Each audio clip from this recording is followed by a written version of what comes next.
Hi,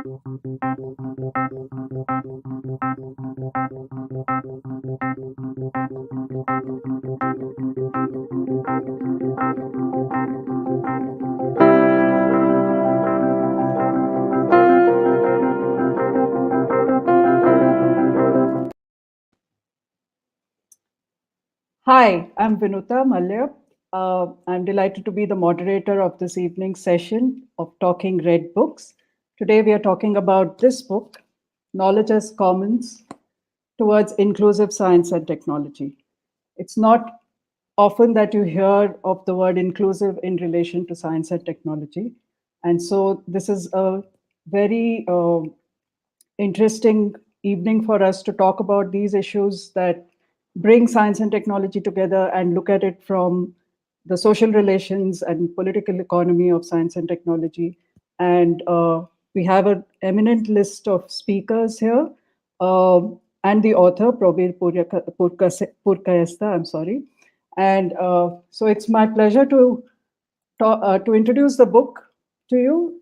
It is a book that explores the complex relationship between science and technology, focusing on technology and extending our understanding of it. Long regarded as applied science and therefore somehow inferior, could we turn that on its head and call science theoretical technology? This is a question that the book asks.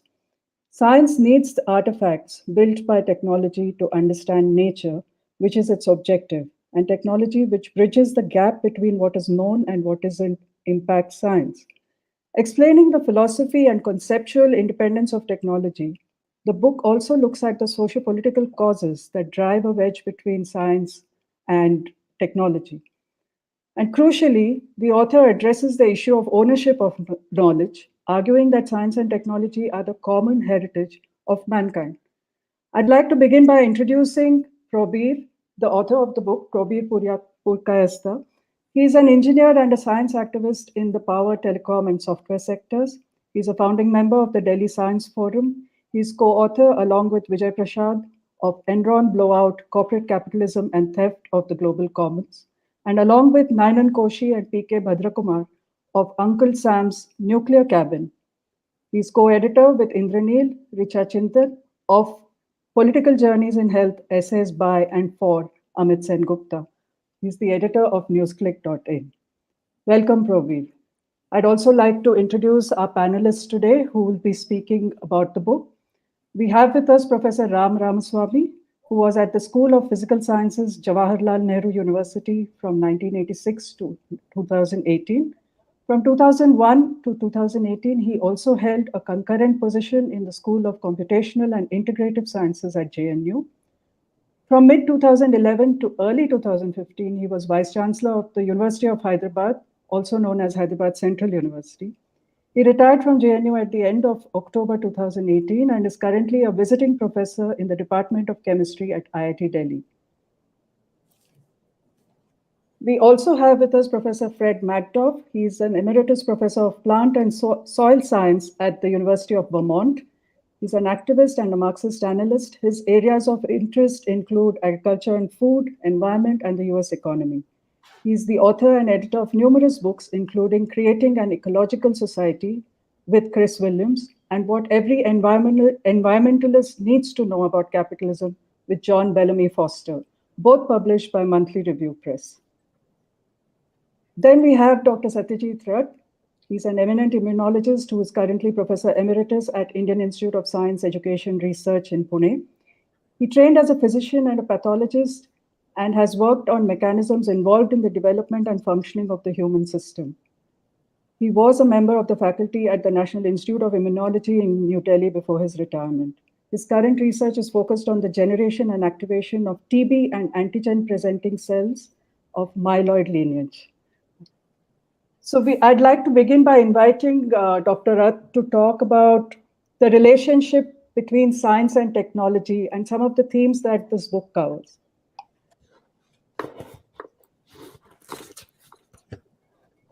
Thank you, Vinutha, and hello, everyone. I hope I can be heard. I should have asked this earlier, Vinutha. Are we monolingual or are we bilingual? in this session? I think we are monolingual in this session. Okay. All right. So in that case, I will stay with English, but salam, namaste, everybody. Vinutha's gotten me to start off, as is appropriate, since I am quite sadly the youngest amongst the panelists and the author combined, Vinutha accepted. What she's gotten me to talk about, I'm going to try and frame it in the ongoing conversations that I have had with Prabir, greatly to my education, less so to his, over the past 20 years. And I'm going to go from conversations that we've had about science and technology, and what science means and what technology means, and what their relationship to each other in a very internal sense is. I'm going to talk about that a little bit. And then I'm going to talk about matters of what the idea of innovation means in science, what the idea of innovation means in technology, and how this becomes relevant for public policy, particularly when one is talking about commons and the public good. And I'm going to then bring up a couple of issues that we don't commonly think about, and I'm going to call them, call the first of them, generally, the idea of skills commons. We talk about knowledge commons, we don't as commonly talk about skills commons, and I think it's an important issue that we need to begin to discuss. And I'm going to end with yet another policy-related question, which is the potential creative tension between the idea of knowledge commons on the one hand and knowledge nationalisms and ideas of knowledge self-reliance on the other hand. And all of these, for me, are ongoing conversations with Prabir. In fact, the bulk of what I'm going to say is in tribute to Prabir and the book, because as I was reading the book, or more correctly, as I was leafing through the book, reliving conversations along these lines over many a night with Prabir, these are issues that the book brought up in my mind. So in that very careful sense, what I'm going to offer as comments is my thoughts on the book as a tribute to my friend Prabir.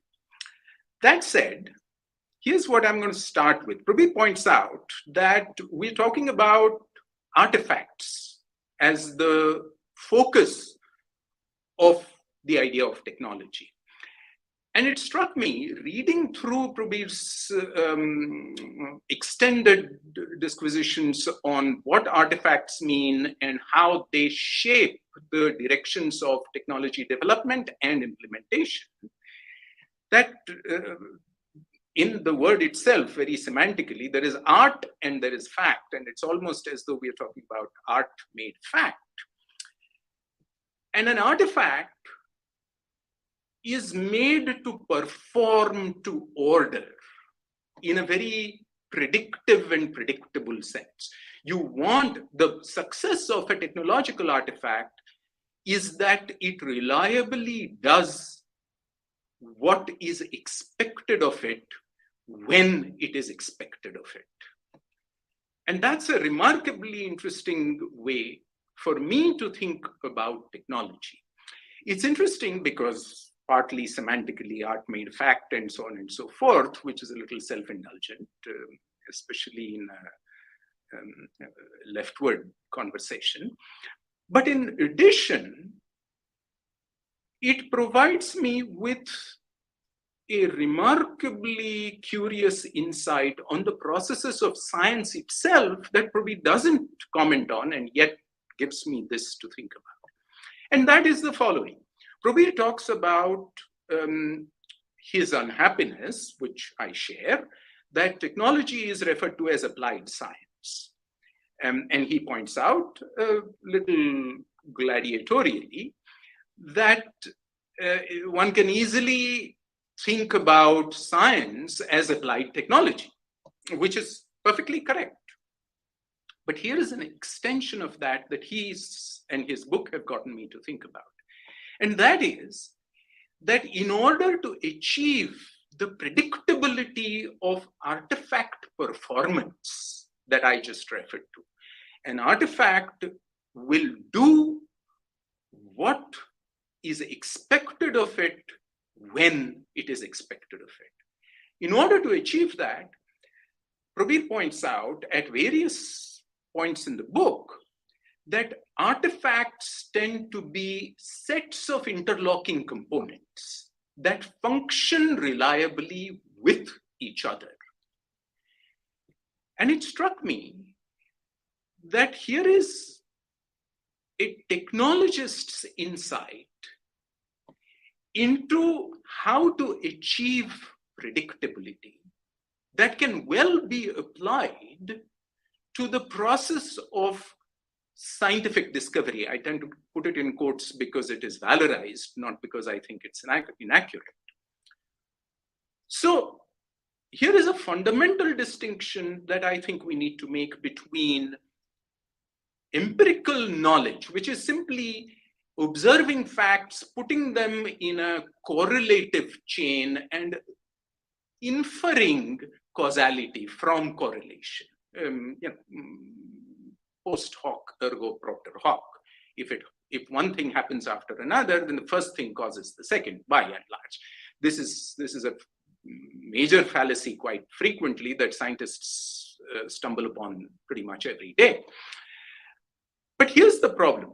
When you go from empirical knowledge, which is what communities and traditional knowledge largely, not entirely, but largely consists of, into rigorously conceptualized knowledge, effectively, what that rigorous conceptualization is doing is building a Gedanken artifact, a thought artifact of the Purkayastha kind, which has components that fit with each other, that steadily enhance the predictive power of the scientific concept.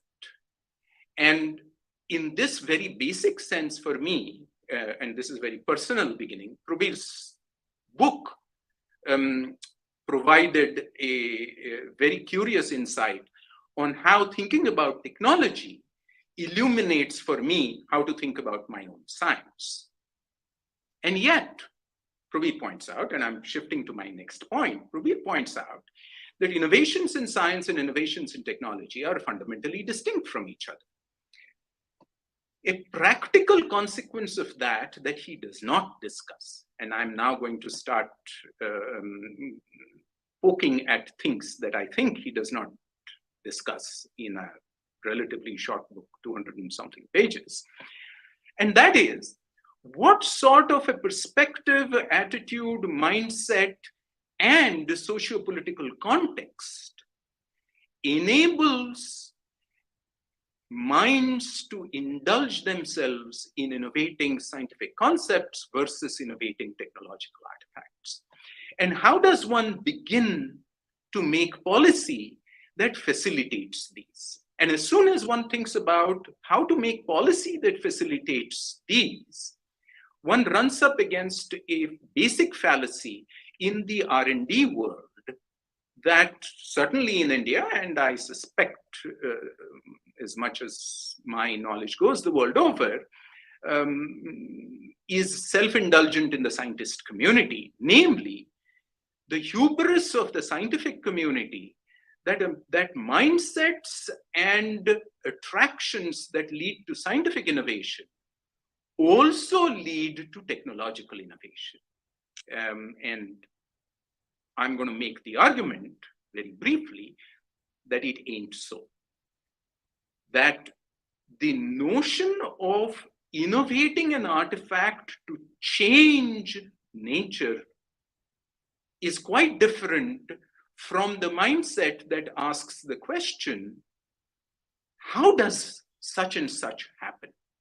And I can give a variety of examples from within my own field where fundamental insights into how immune responses work over centuries did not necessarily lead those minds to think about how might immunity be used to provide protection via vaccine technologies.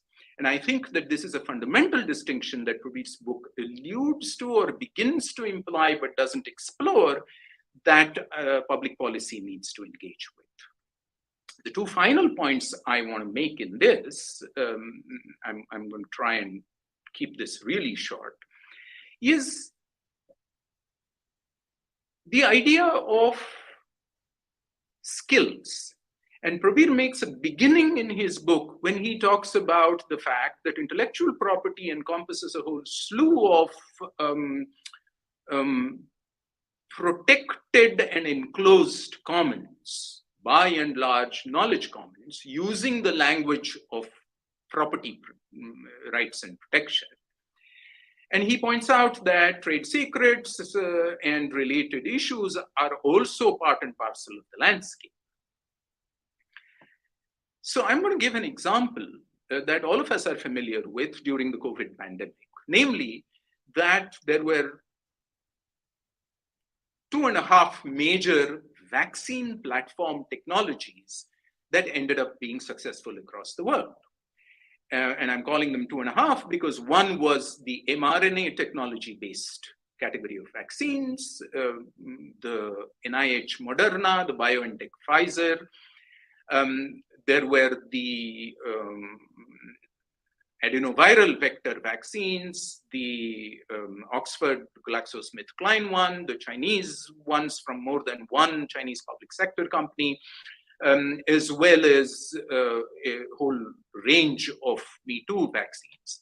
And then there were the half, meaning not very early and therefore not widespread, but successful protein-based vaccines. And all these technologies have inherent to them, in slowly increasing order of complexity from protein vaccines to adenoviral vaccines to mRNA vaccines, an increasing complexity in the manufacturing process that necessarily involves not so much trade secrets, because most of us who are in biological investigations know how to do this, but the skills training to be able to do this reliably, well, on large scale, in robust batch reliable rigor. This is, I think, going to be an increasing problem of public access. The mRNA vaccines have thrown up this as a huge example of the problem of what I'm going to call, with a little hubris, skills commons that need to be discussed. How are we going to bring skills of this specialized sort for technologies that themselves may or may not be intellectually protected, and we may take them out of the intellectual property protection regimes, and yet the lack of a genuine, robust skills commons landscape will leave them in the hands of a few profiteering manufacturers. So that's going to be my poke at Prabir, to think about skills commons. And my last point is about the tensions between commons on the one hand, where we are expecting a global enclosure for all communities at large, and ideas of self-reliance which are inherently nationalist ideas. We've been discussing ideas of self-reliance in India with the success of the Chandrayaan-3 lunar mission, with the initiated solar mission. And in all of these, we've shown a certain amount of adherence to ideas of self-reliance and nationalism. How does Prabir think about what I'm calling the potentially creative tensions between commons as a global heritage and entitlement of humanity at large, and self-reliant nationalism, on the other hand, which are practical problems of political economies in immediate times. And with that open-ended question, let me stop. Thank you very much. Thank you, Dr. Rath. That was an excellent insight into what the book actually covers as well, and the themes that we should be thinking about, which Prabir has also written about in the book. I'd like to now invite Professor Magdoff to speak from his experience about the paradigm shifts in technology and the impacts they've had on ecology and on access to especially food. Professor Magdoff? Well, it's a pleasure to be here to talk about this. And as you said, I was going to reflect a little bit about what I saw happening, what I was involved in, that really is sort of the reality behind a lot of the things that Prabir writes about, the reality as felt by a scientist or a professor at a university in the United States. First, I wanted to start with just mentioning that we are not in a vacuum as scientists or researchers. We exist with a history in our fields, people actively working in it currently as we're working in it, and we're interacting with that history and with these other researchers. And so that very, very few ideas or inventions just come out of the sky, out of the blue, just by, almost by accident, shall we say. You have these ideas or thoughts about what to pursue because of things that have gone before or people that you're interacting with now, and you're going back and forth and you come up with ideas. And let me just give you an example with me. There was a lot of activity with trying to find a test for nitrogen, a soil nitrogen test for corn for production in the United States, to be able to predict how much nitrogen fertilizer should be added to have a reasonable yield under the practices that were being used, have a good yield. And there were a lot of issues, a lot of ways were tried, and they all failed. And it was through interacting with people that I thought that there may be one aspect there that people hadn't pursued before, and I thought I'd pursue it and see if it worked or not. And it ended up to work, but it's not my idea alone. It's also my ideas together with the ideas of other people. Of course, the fertilizer companies didn't like this at all because we called for farmers to use much less nitrogen fertilizer than they had been using previously. And so this was looked at as something that was somewhat subversive, shall we say, to the system. And I thought I'd mention Richard Levins, the late Richard Levins, who was a wonderful, wonderful person at Harvard University for many, many years, had something to say about agriculture and other fields of our lives with regard to capitalism, which is the system that we're all living in at this point, basically. And this is a quote from Levins: "Agriculture is not about producing food, but about profit. Food is a side effect. While the majority of the world's farmers are subsistence farmers, the bulk of the world's food is produced as commodities. Health service is a commodity. Health is a byproduct. Development is about investment opportunities and markets, not correcting decades of plunder and exploitation." And this is really the heart of the issue, because in our system, the whole purpose of production is to make something, whatever it is, a good or a service that you can sell for more money than it cost you to produce it. In other words, the goal is to make profits. It's not to provide people with a decent diet or with good housing or with good health care. I can't speak to the healthcare in India, but to the healthcare in the United States, we spend, I think, twice as much as any of the other um, economically developed countries. And yet the healthcare is abysmal for many, many people. And even for those who have insurance, it's got problems. So anyway, so that's the way I wanted to start. Then I thought I'd talk a little bit about the transitions that I saw during my time, at the university. And I was a graduate student in the 1960s. I was a professor at the university, at mostly the University of Vermont, from the 1970s through the early 2000s. 2007 is when I retired, but stayed active up until relatively recently in soils and keeping up with the science and what was happening. And basically, professors viewed themselves at the colleges of agriculture as public employees. We were paid mostly by state, that is, our individual states, and national government or federal funds. And we considered ourselves to be state employees. We kept regular hours when other people at the university, would come and go sometimes.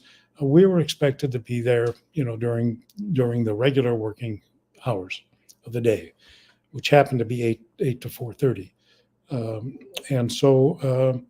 And what we developed or what we wrote about, we all considered to be open information because this was government monies that were supplying our salaries. We were doing this on government time, shall we say? It was a university, but still.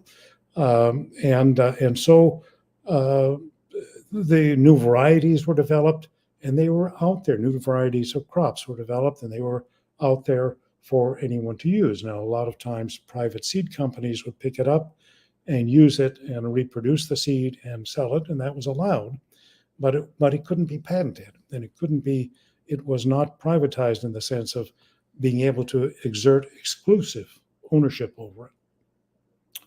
Now, things changed dramatically in the 1980s, and I wasn't aware of the name of the law, but Prabir talks about it in a number of cases. This was the Bayh-Dole Act of 1980, named for two senators in the United States Senate. And there must have been incredible lobbying from industry to make this happen and from universities. But basically, a law was passed that allowed universities and faculty who worked for them, or anyone who got public money from the national government, to privatize the results of the research. So you could take your research that you did on government time with government money, you hired a technician, you bought equipment for a laboratory, whatever you did with those funds, and you could come up with some new invention and you could patent it and you could get the rights to it, and the university could get partial rights to it as well.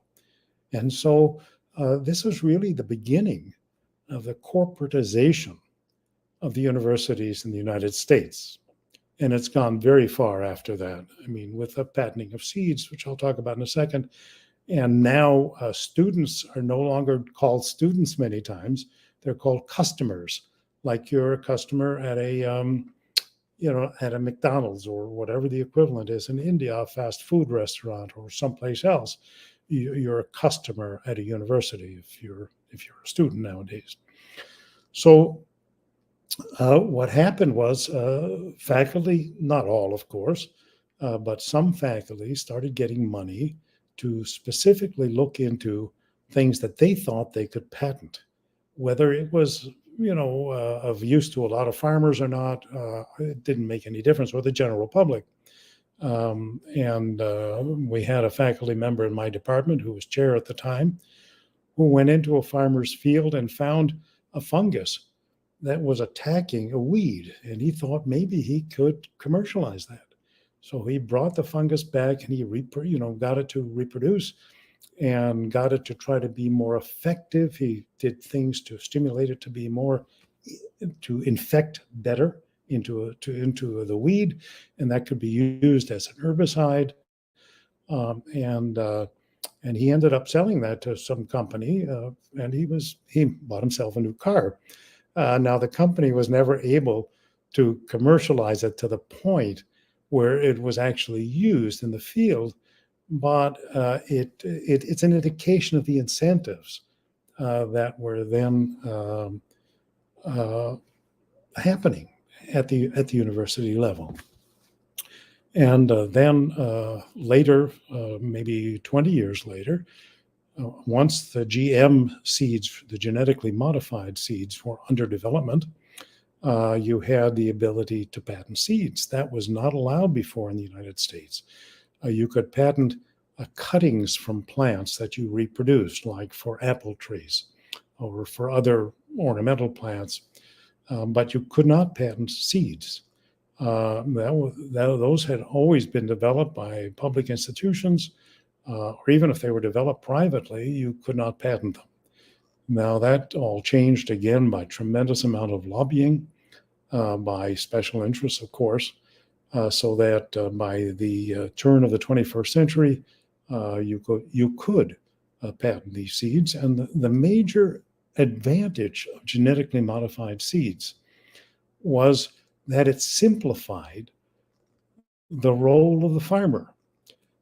That means it made the farmer able to work larger areas with larger equipment and without having to go over the field as frequently, because you would put in a resistance to an herbicide, so you wouldn't have to spray with that herbicide. I mean, this was the idea behind it.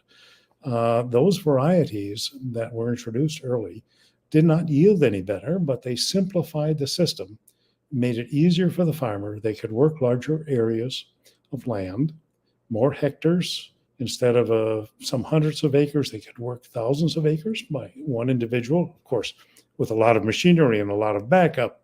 But it really helped to expand the consolidation of agricultural production and the consolidation of the industry, the input industries like the seed industries, where we went from literally 100 or more, maybe a couple of hundred seed companies, down to 4 or 5 seed companies producing almost all of the seeds for the farmers to use in the United States and now globally. But it happened relatively quickly. By the end of the 1900s, excuse me, by the end of the 20th century, you had something like 80 or 70 or 80% of the corn and soybeans were produced by GM seeds. Now, corn had long ago, the corn grower, the corn companies that sold corn long ago learned through hybridization that they could not only produce a good corn crop, but they could force the farmers to buy it again and again every year. Of course, because the hybrids didn't breed true. If you saved the seeds as farmers normally did and planted those hybrid seeds, you'd get a whole mix in the field it wasn't nice and uniform, didn't all mature at the same time. So this was the problem of how you protect your so-called intellectual property became a non-issue when you started to go to hybrids. Well, the GM seeds took it one more level, because now you had a situation where even if it wasn't a hybrid, you weren't allowed to save the seed. You could be prosecuted for doing so. So that you went from a system where everything was open, everything was available, everything was freely available for development or for farmers to save seeds or whatever, to a whole system where you are under the thumb of capital, basically. And the last thing I wanted to say before ending was that what happened was, in this system, you developed a way of approaching agriculture as a reactive way, where there's a problem that you see, maybe a weed or a pest or is low fertility. Okay, we have a way to solve it. Just buy my product, my herbicide or my insecticide, or buy my fertilizer, and we will solve your problems. And what was really needed, and what is really needed, is an ecological approach, where you take a whole system approach and you try to prevent these problems from developing. So, like preventive medicine, you try to prevent the problems by keeping a person healthy. Doesn't mean they don't get problems, they don't get sick, but it means they have fewer problems, and you're not dealing with each one singly, you're dealing with the human as a whole. And the same thing with agriculture, dealing with the agro ecosystem as a whole, rather than little tiny parts of that ecosystem, and then providing products to deal with the problems that develop in those little parts. You deal with a whole system, and you eventually have a healthier system, a healthier soil, healthier plants, fewer pest problems, etc. There's not money to be made in this by capital, and so they're not particularly interested in funding this type of research. However, it sometimes does get funded, and that's something we can talk about. But open science is something which is on the table now. I'm in correspondence with people in Venezuela, and they are trying to institute a system for open science at the time. So this book of Prabir's is quite timely. Thank you. Thank you, Professor Magdoff. I want to extend that idea that you're ending with and ask Professor Ramaswamy to comment about how funding has worked in the science and technology sector in India, and whether that has shaped particular ways in which we've approached these two fields. Thank you, Vinutha. Before I turn to that, though, let me congratulate Prabir on this book, because, for a variety of reasons. For one thing, Prabir has managed to keep a train of thought more or less intact over a almost 50-year period. The earliest essay in this book, which is adapted, is from 1978. And the most recent one is just from a year or two ago. So there has been a consistency in Prabir's thinking. You can see the development. It makes the book very interesting to read. One of the things that I felt about this book is that it actually makes issues of science and technology intelligible to the lay reader of issues. Just in some sense, we are all lay readers. There's no specialist in this sort of curious intersection between science, technology, and, dare I say, philosophy. Because a large part of this book is really about ways of thinking about the world and thinking about how things have developed in this world. One major idea that Prabir has explored, of course, is in the title itself, knowledge itself as a common good. And this is an idea that has a lot of currency in different ways. First of all, it's important that we not support monopolies, but also a very simple enunciation of everybody's right to access to knowledge that is produced with everybody's money. Namely, all publicly funded science should be made publicly available to as many people as possible.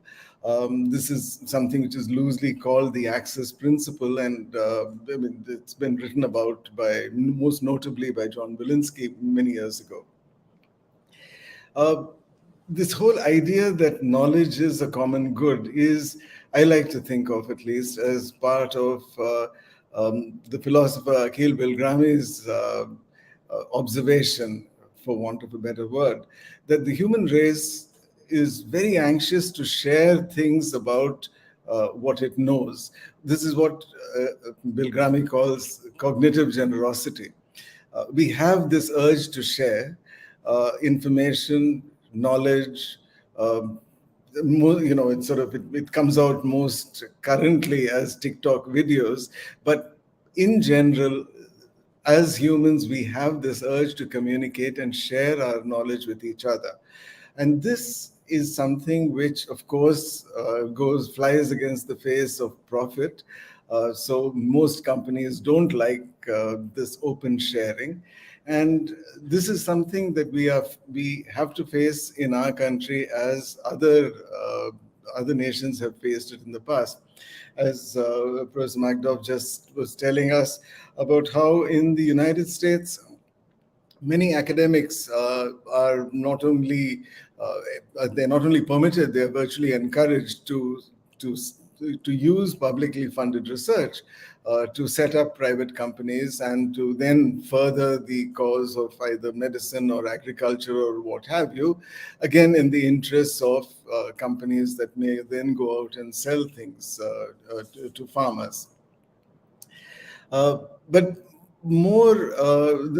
we don't immediately have this problem of large numbers of academics rushing out to form companies, although to a small extent it's there.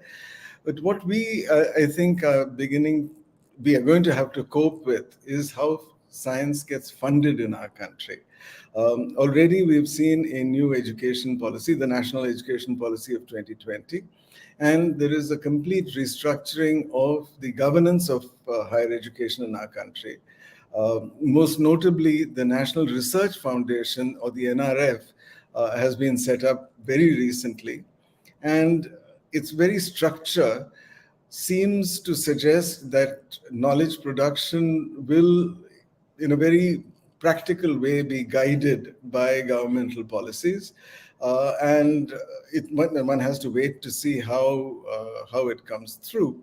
But even in the structure of the funding, there is an ideological one over here of the funding is going to be essentially 3/4 by private industry, one way or the other, and only 1/4 by the government. Now, there's a very, very sort of significant tension between the interests of governments, which are to try to do as much as it can for its people, and private industry, which would like to presumably support quote unquote profitable research. This is, this sort of is, I think, one of the major tensions of our current time, because we do celebrate science. We do, in some way or the other, whether it is Chandrayaan, landing on the moon or whatever, we do actually, I think as a nation, there is a fundamental belief in whichever way, in sort of in a complicated way, we do believe in science. We realize we are a scientific society. But at the same time, we coexist uneasily with conflicting approaches to science and to governance. And one of the important themes that Prabir has discussed in his book is the way in which science is shaped by the societal needs. I do notice that in the interest of time, I shouldn't take too much longer. But one of the important chapters in his book is his analysis of the role of the left in Indian science and science in the light of social history, where he talks at length about Bernal and a variety of issues that came out, in the middle of the last century.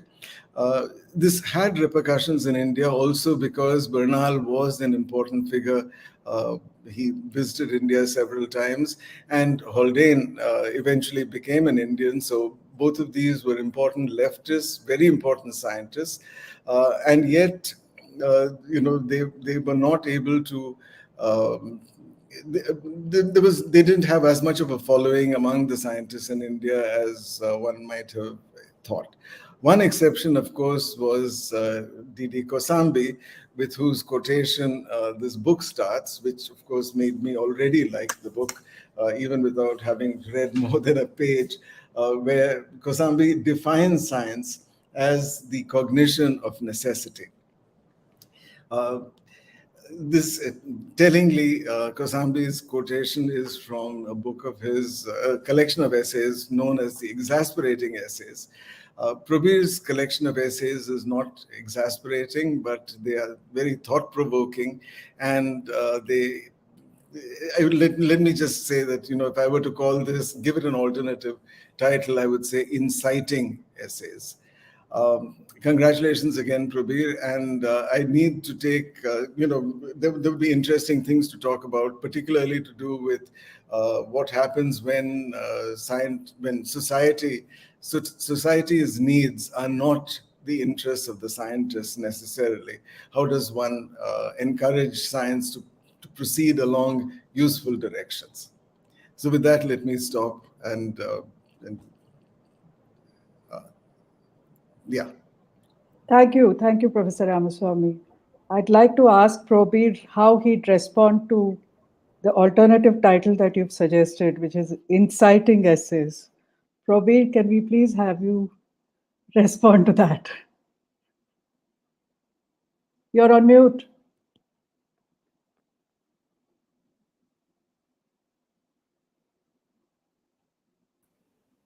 Yeah, I'm going to respond to all three and come to Ram last. Of course, I can start with him first because he was the last.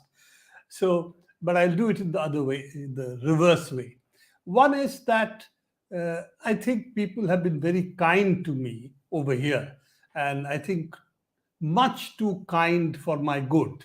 So it sort of makes me feel that they haven't really done a critical justice to the book by pointing out all its problems, at least a couple of them.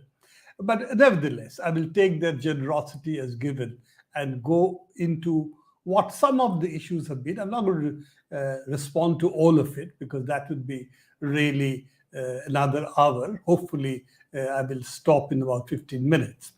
The one is, let me start with Satyajit. And I think it's quite correct that a lot of this, which I've claimed as my thoughts, there is obviously a practice which has gone into this, which I don't know whether I mentioned, was basically out of a loose grouping, was to meet on Sundays over lunch, and before that have a discussion. So those discussions were quite interesting because each of us came from different disciplines, different kinds of practice, and therefore brought a different set of skills into it. And Satyajit was, as you know, always thought-provoking. He never wrote in those days. Nowadays, I believe he started writing as well. But if you ask him questions, he actually responds in prose. But otherwise, apart from papers, he never wrote. But he was always extremely thought-provoking, as he seems here as well. I won't pick up more of his ideas, but I'll look at two things. One is that he talks about how do you make what you postulate as science more predictable? And therefore, how do you actually take out from nature the degree of uncertainty that exists? And I think that's a very interesting thought that had never occurred to me. So I think that within science, therefore, to stick to define the boundaries within which that you formulate your laws is, I think, an interesting thought. And calling them as artifacts, I think that is even more interesting for me. I never thought of it in this sense. Now, it is also true that when we talk about and again, I'm going to pick up only one of his other ideas, that how do you resolve the contradiction between knowledge as commons and knowledge as a part of self-reliance and therefore of nationalism? I would argue that that is actually not probably the right dichotomy to focus on, because if you picture knowledge as commons, then if you don't decide to use it for only profit-making purposes, expand it as national power in the globe, then you can think of it as knowledge that is shared amongst countries and therefore allows each to grow and each of them to develop what their interests, skills, and needs are. Therefore, they necessarily are not antipodes, they're not opposites. But how do you resolve that tension depends which kind of framing that you adopt, whether you adopt the good, the larger good of humankind, or you say the larger good of my kind. And I think that is something that we have to keep in mind, that how do you resolve this contradiction? Hopefully, Satyajit can be asked a set of questions and give a set of written answers, then we can put it into a next book. So, but I think those are very interesting formulations that exist. He also talked about skills as commons. Well, I really think that's what he teaches in the laboratory: how to do experiments, how to keep records, how to make it repeatable, and so on. And whether there can be a set of general principles as commons, or do you learn it as a community, I think is an interesting issue. And I'm going to leave Satyajit here and move on to what Fred discussed. And I think I really like the fact he mentions Professor Levins over here. And because he, Bernal, Levins, Levantine, have all my gurus, shall we say, that when I started looking at all these issues. Of course, it's not that we took them or I took them uncritically. I always felt, for instance, Bernal really approached technology more as an applied science than as, an independent profession by itself, though that is not what comes out in his writings. But there is somewhere the phrasing of it as applied science does occur. So, that's, I think, all of these people, particularly Levins and Levantine's book, The Dialectical Biologist, have been very important for me and my understanding of how to look at these issues. And of course, the critical issue that he has raised on how enclosures of knowledge ultimately lead to enclosures which are physical. Who owns the product? Who owns the crops, essentially the seeds? Who then owns the herbicide? And then how, instead of promoting a more healthy agriculture, you want to promote more herbicides. You don't want your seeds to be such that they can continue replicating themselves, but you want every year people to buy seeds from your seed company, and so on. So here, of course, is the classical issue: public good versus private greed. And that's the central issue that, of course, when you talk about knowledge as commons, you were also talking about who owns knowledge, and should it be society as a whole? Should it be individuals? And we know individuals really mean individual companies. So those are the kind of issues that, of course, is at the center of what science and technology is all about. And today, though science and technology still remain philosophically distinct spheres of activity, there's no question that the two interact, are very close to each other. You cannot think of major advances in science without the artifacts also being of a certain kind, just as you cannot make new artifacts. For instance, whether you talk about the telescope or you talk about the lithographic machine, which makes the chips, all of it require huge interpenetration of different kinds of knowledge and teams working together. So I'm going to say that there is this issue that we have to confront: what is open source science? And again, since I come from the software field, there's a difference between what is called open source and what is called free software. So I have left the term, therefore, as commons, keeping both sets of people at the moment, to be able to feel comfortable with the idea. But open science necessarily does not mean not property. If you are talking about, say, just because you can read it, just because you can learn it, does not mean that I don't exact a tribute from you in some form or the other. As I said, this is not so much true for science, but it is very much true for artifacts like software. But open software and free software are two different concepts which are at points aligning and at other points at cross purposes. So I'm going to leave this with these points here. And I said, as I said, 11 Levins were all people who have, and as Satyajit also told me, they're all people who have really helped us understand a lot about these subjects, which otherwise we as left, as Marxist, would have been much more, shall we say, groping in the dark, of course.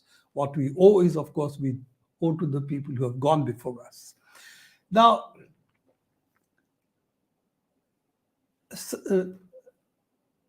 Ram has raised, of course, a lot of issues. Again, he's also paid me, I think, much more compliments than I deserve. Thank him for that.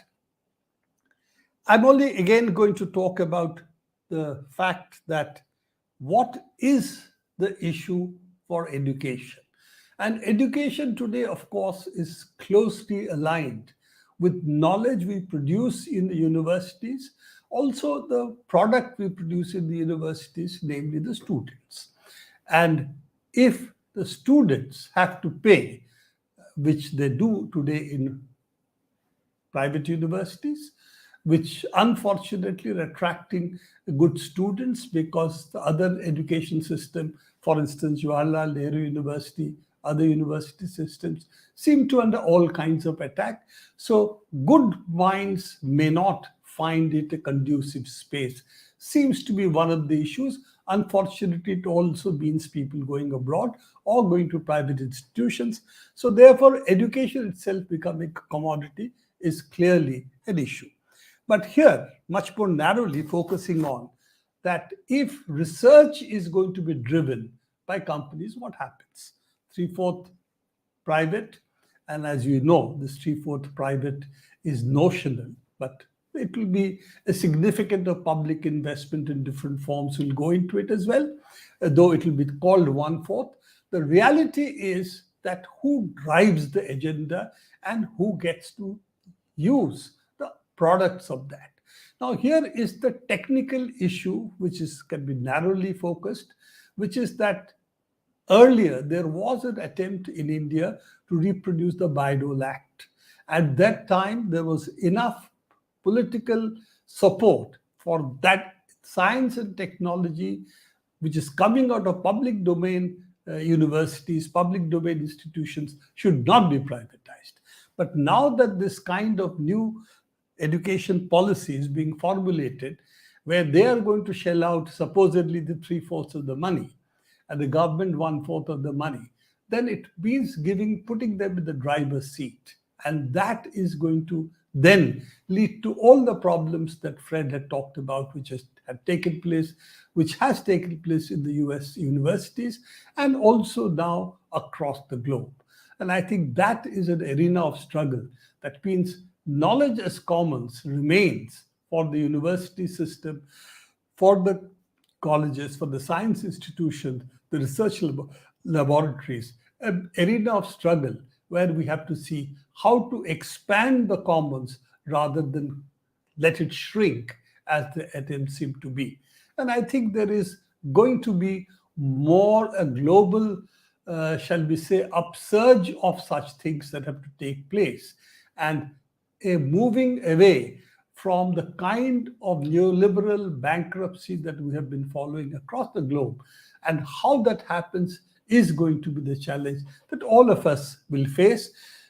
For people of my generation, less so. That's why we are writing. Hopefully people will read and pick up the baton and take it further.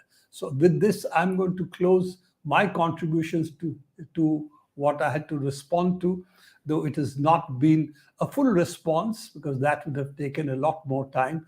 And of course, I think that a lot of this was very complimentary, but I'm sure that I will hear from at least some of them what they really feel about the book. Thank you very much, Vinutha, Leftword, for publishing the book and letting it go to the market and to our readers. Thank you so much, Prabir, for responding to this, for all responding to the speakers, to all the speakers for bringing your thoughts about the book to us. We lay readers remain students, and it has been such an illuminating session for someone who comes from the background of social science. We learned so much about the relationship between science and technology.